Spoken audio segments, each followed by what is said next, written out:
Breaking news 2026 সালে দুনিয়া খতম হয়ে যাবে। মার কসম এই শালা রিপোর্টার কবি কারা মিথ্যা কথা নিয়েও কসম দে। আরে আমি মিথ্যা বলছি না, তুই শর্ট ভিডিও দেখোস না কি? হ্যাঁ, দুনিয়ার সব জীবজন্তু বের হয়ে যাচ্ছে, সমুদ্রের প্রাণীও উপরে উঠে যাচ্ছে, এমনকি ড্রাগন।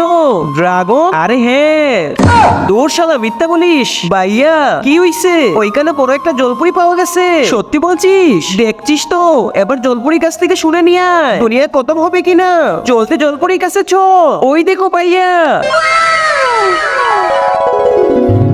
আচ্ছা জলপুরি, দুনিয়া কি খতম হয়ে যাইতেছে নাকি? না তো। আরে শুনলাম ড্রাগন নাকি দুনিয়া খতম করে দেবে। আরে না তো। তাহলে কেন সমুদ্রের প্রাণীরা উপরে উঠে যাচ্ছে? তোমাদের জন্য। তোমরা মানুষেরা আজকাল যা শুরু করছো ওই দেখো। কিন্তু তার আগে যে ভিডিওতে লাইক করে চ্যানেলটি সাবস্ক্রাইব করবে তার মা বাবা যেন অনেকদিন বেঁচে থাকে, যে কমেন্ট করবে আই লাভ ইউ মা বাবা তার যেন মনের আশা পূর্ণ হয়ে যায়, আমিন। আরে শালা পটি করার জায়গা পেল না।